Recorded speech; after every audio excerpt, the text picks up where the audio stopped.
life's last good thing.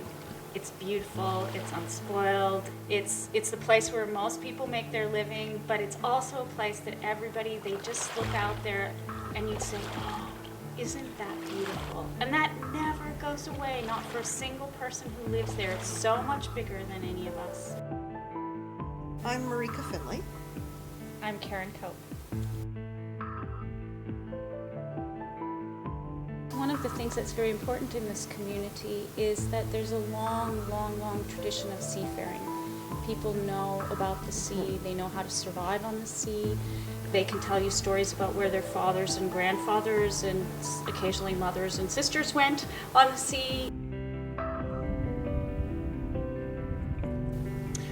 Before this all started, we were kind of complacent. We ate farmed salmon. Yeah.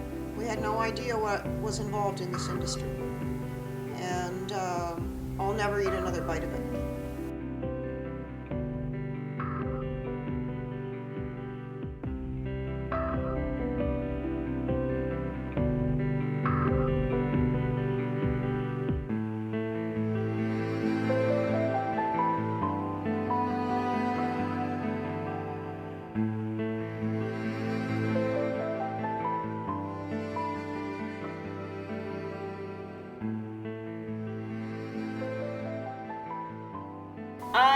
I think the way that Snow Island is proposing to run its fish farms sounds very good.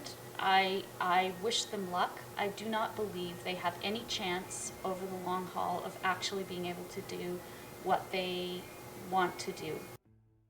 They are applying to have fish farms in Shoal Bay, Spry Bay, and Beaver Harbor, and but ultimately to expand. The proposal is really that it would go all along the eastern shore. That's the plan that Nova Scotia has for aquaculture here. But what it would mean for this shore and this area is that there would be tons of sewage. It's like a feedlot. This would never be allowed in on-land agriculture. I decided, we really needed to organize the community in a response to this. And I haven't done anything but do that. And so my freelance writing has just gone by the way. So it's been full-time from 9 in the morning till 7 or 8 at night.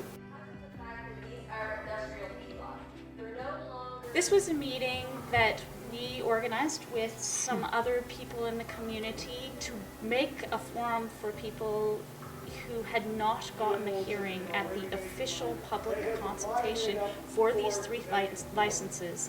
Okay, is there anybody else who really wants to be present to this, wants to meet with the committee, wants to be a part of this? Okay, Brian, will you agree to be on that committee? Okay, Brian Murphy. I found during the course of that meeting that I was in a state of increasing horror and shock. And terror, like, oh my goodness, this is what we're in for.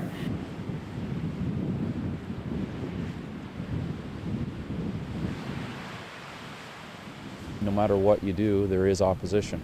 So there's always the other side of the story. And my challenge to the people that are opposing this is read the information, listen to what it is that we are actually proposing, because I've heard a lot of misinformation that we're going to fill up every bay from here to Canso, we're going to put millions of fish on the farm, we're going to destroy the environment, we're going to destroy the lobster industry, we're going to destroy everything, which would make a lot of sense for us. We're working in the natural environment here, so that would make a lot of sense for us to come in and destroy everything.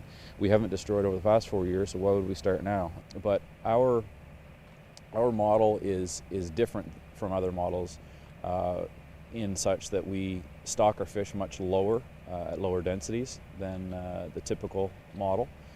We have these pens, they typically would hold about 15,000 fish, which sounds like a lot if you're not familiar with the industry, but when you do the math, it's 98.5% water, 1.5% fish.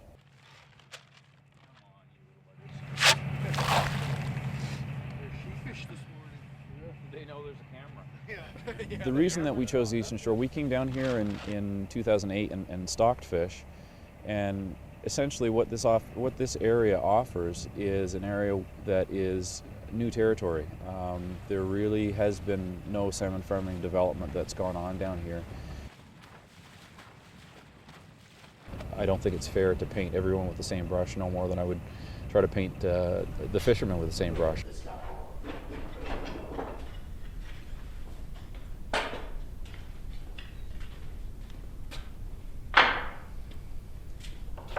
I always fished ever since I was a kid. Always loved it, had a passion for it, and it was hard to make a living at it. And I've done different things, but I always used to come back to it. And I made up my mind 8 years ago and bought a lobster license and tried to make a living out of it.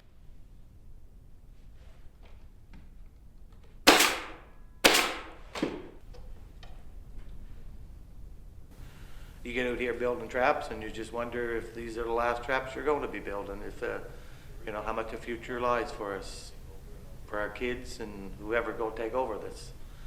Is there going to be anything for them to take over? That is right on our doorstep. That's right where I fish. Like the guys, the next harbor up, have got to move to accommodate these fish farms. I'll have to move to accommodate them. And I don't think I should. We're from here, we fished here, our fathers fished here, our fathers before him, us fished here. So why should we move and sacrifice everything that was passed on to us? Everybody's scared for the environment. They're scared that they're going to lose their way of life. It affects everybody, you know. Are we going to be able to dig a bucket of clams here anymore? Or are we able to catch our mackerel in the harbors? My emotion is suppressed compared to a lot of people. There's a lot of people, and you have to realize people that have everything they ever worked for invested in this here, and to sit back and let a foreign company come and try to take that from us. They have hundreds of thousands of dollars of bills. They have families to feed. They have houses on the line. It's just tremendous to wager this against a company. But if this goes, where are we at? We're not going to have no more tourists. We're not going to have no fishery. We're not going. It's just devastating. It's going to cripple it's going to cripple us. It's going to cripple all Nova Scotia. Because it's not only on our shore. It's happening everywhere.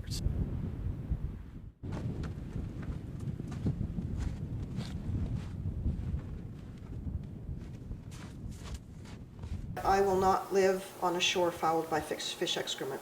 So we will put our house up for sale, we will sell it for what we can get, and we will move to some place where this battle's been fought and won already.